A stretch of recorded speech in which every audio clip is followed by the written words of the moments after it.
Hello बच्चों, तो आज हम शुरू करने जा रहे हैं पाठ 11 अनूठी ऋण मुक्ति, जो कि पुस्तक अनमोल कक्षा 6 का एक पाठ है। ब्रिटिश राज के समय गुजरात के भावनगर राज्य के दीवान थे प्रभाशंकर जी पटानी। वे सर्वोच्च पद पर आसीन होने के बावजूद घमंड से कोसों दूर थे।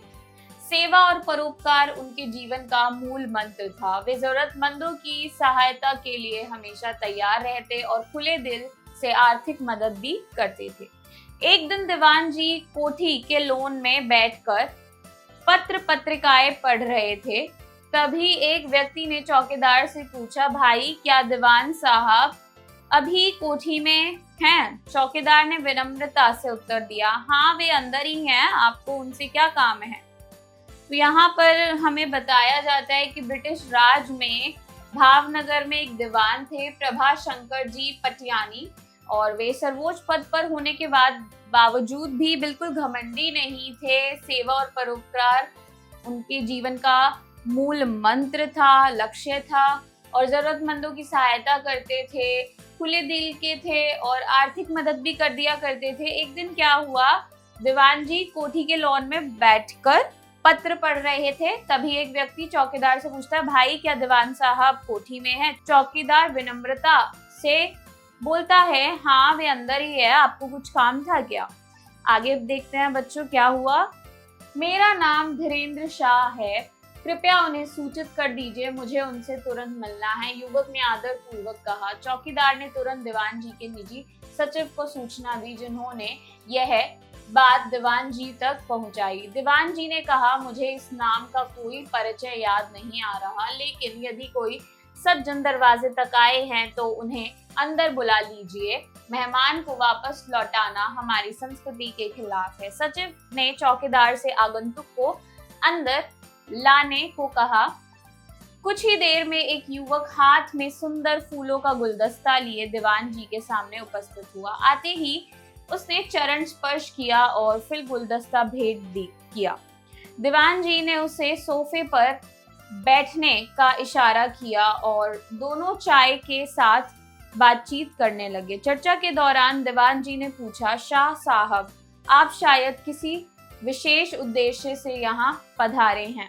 तो आगे क्या हुआ बच्चों कि वह अपना परिचय देते और बोलते, मैं धीरेन्द्र शाह हूँ और उन्हें सूचित कर दो कि मुझे उनसे मिलना है। फिर चौकीदार उनके निजी सचिव को इसकी बारे में जानकारी देता है और फिर निजी सचिव जाकर दीवान जी को इस बारे में सूचना देता है। और दीवान जी कहते हैं कि मुझे ऐसे कोई व्यक्ति के बारे में याद तो नहीं आ रहा है, परंतु अगर कोई मेहमान आया है दरवाजे तक तो उसे लौटाना नहीं चाहिए, तो आप उन्हें अंदर बुला लीजिए। तो चौकीदार उन्हें अंदर भेज देते हैं। फिर उनके हाथ में एक गुलदस्ता होता है जो कि भेंट स्वरूप में वे दीवान जी को देते हैं और उनका चरण स्पर्श भी करते हैं।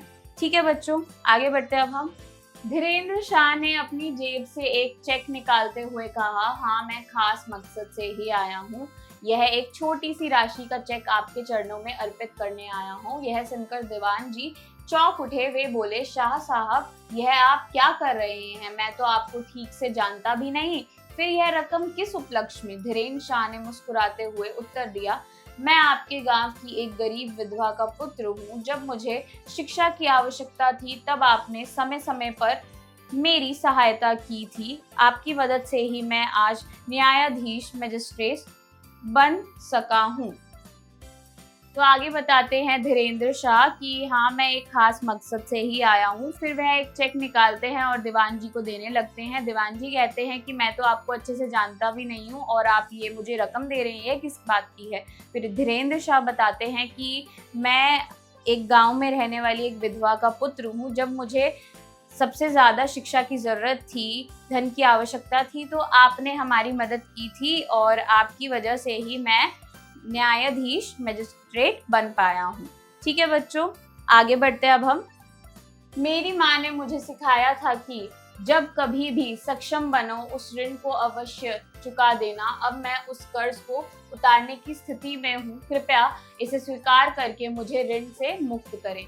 धीरेन्द्र शाह की बात सुनकर दीवान जी भावुक हो गए। उनके मन में बीते दिनों की स्मृतियां चलचित्र की भांति चलने लगी। वे मुस्कुराकर बोले, पर शाह साहब, इस चेक से तो आप मेरे ऋण से मुक्त नहीं हो सकते। यह तो एक छोटी सी आर्थिक सहायता थी, मैं इसे ऋण मानकर कभी नहीं दिया था।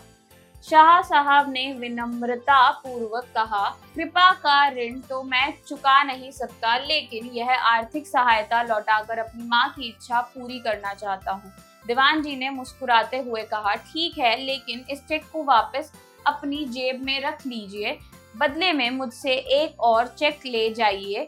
मैंने अपने व्यक्तिगत खर्चों में कटौती कर एक धनराशि बचाई है। इस राशि और आपकी रकम को मिलाकर जरूरतमंद और गरीब विद्यार्थियों की सहायता कीजिए। इससे आप सच में ऋण मुक्त हो सकेंगे।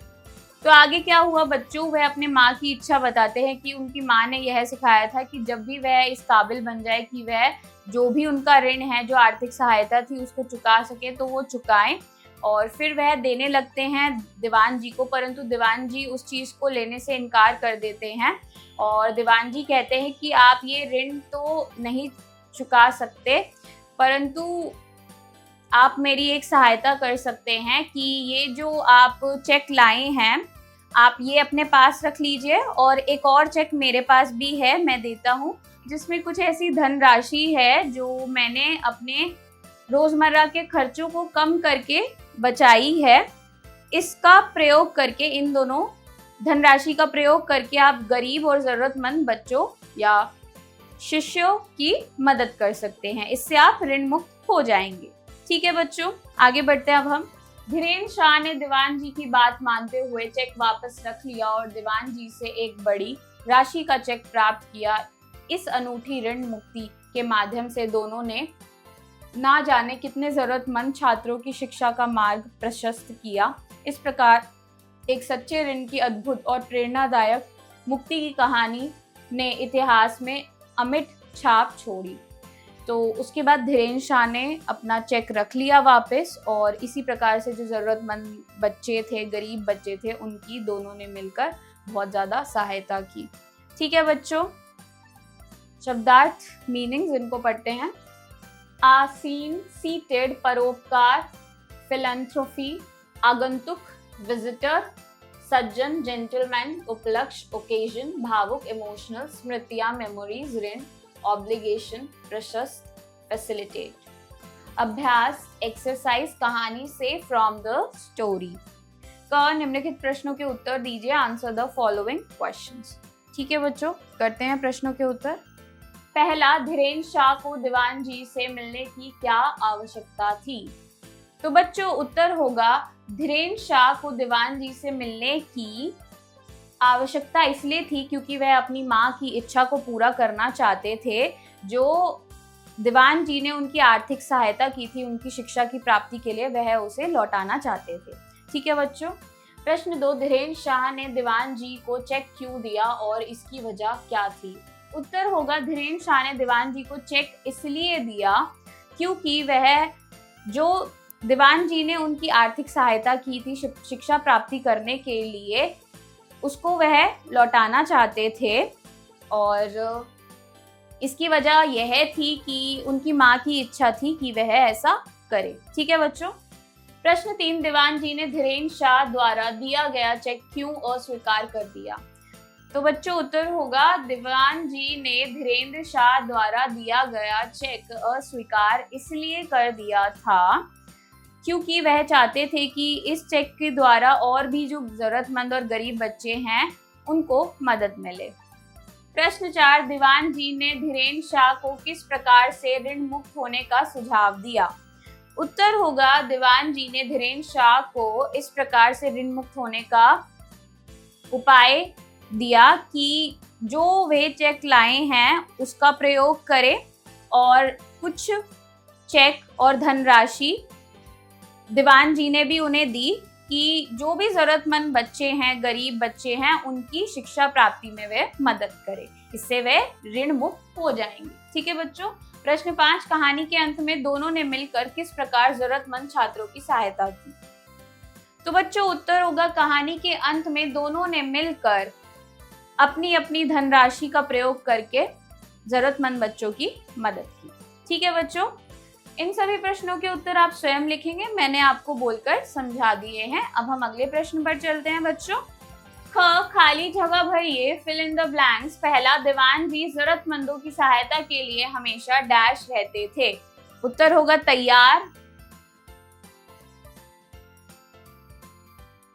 दूसरा, धीरेन्द्र शाह ने दीवान जी को डैश भेंट किया।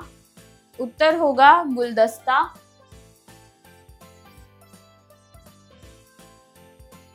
तीसरा, दीवान जी ने आगंतुक को अंदर बुलाना डैश के खिलाफ माना। तो बच्चों यहाँ पर अंदर बुलाना नहीं होगा, लौटाना होगा।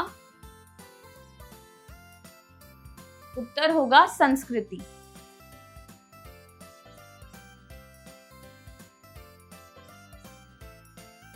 चौथा, धीरेन्द्र शाह ने दीवान जी से कहा कि वह अपनी डैश की इच्छा पूरी करना चाहता है। उत्तर होगा माँ। पांचवा, दीवान जी की सेवा भावना और डैश उनके जीवन का मूल मंत्र था। उत्तर होगा विनम्रता।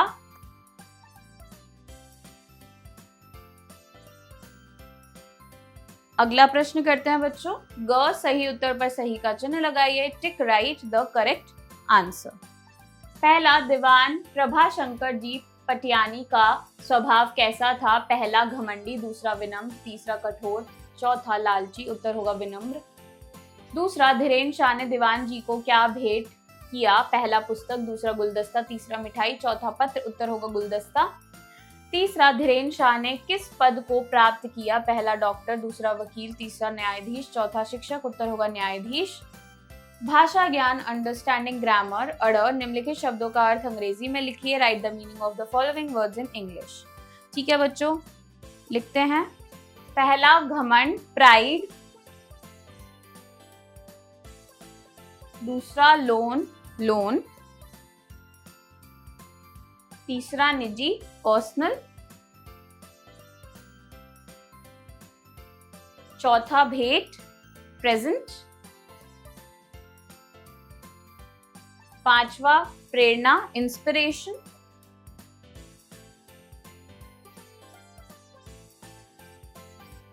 छठा, सहायता, हेल्प। सातवां, चौकीदार, वॉचमैन।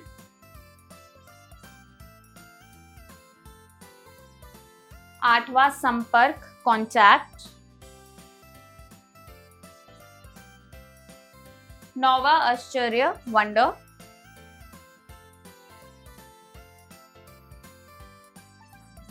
10वां उद्देश्य, ऑब्जेक्टिव।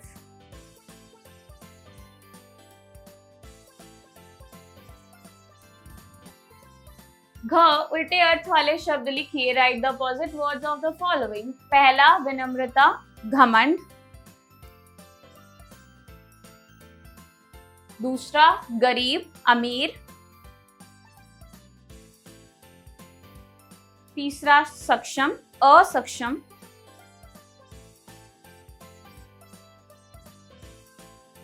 चौथा, स्वीकार, अस्वीकार।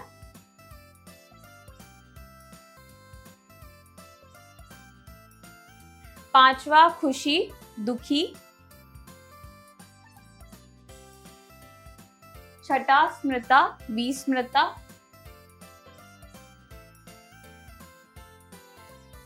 सातवां, सज्जन, दुर्जन। आठवां, भावुक, उदासीन।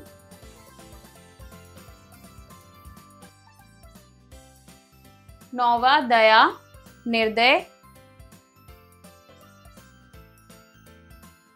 10वां, शांति, अशांति।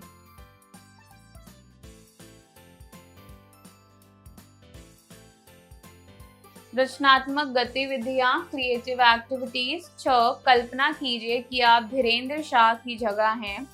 अपनी माँ को पत्र लिखकर बताइए कि आपने दीवान जी का ऋण चुकाने के लिए क्या किया।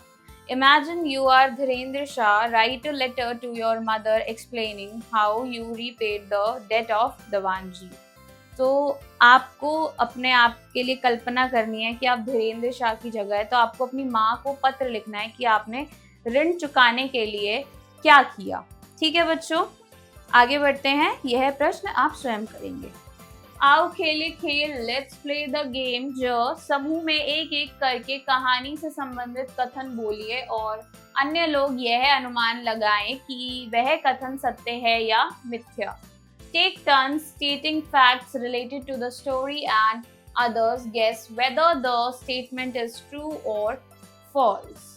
तो बच्चों, आपको क्या करना है, समूह में एक एक करके कहानी से संबंधित जो भी कथन है उनको बोलना है और अन्य लोग अनुमान लगाएंगे कि जो कथन बोला जा रहा है सत्य है या मिथ्या है। जीवन मूल्य, लाइफ स्किल, सच्ची कृतज्ञता वह होती है जो बिना किसी अपेक्षा के सेवा करने की प्रेरणा देती है। तो बच्चों, मैं आशा करती हूँ कि आपको यह पाठ समझ में आया होगा। मैं आपसे मिलती हूँ अगली कक्षा में। Bye bye.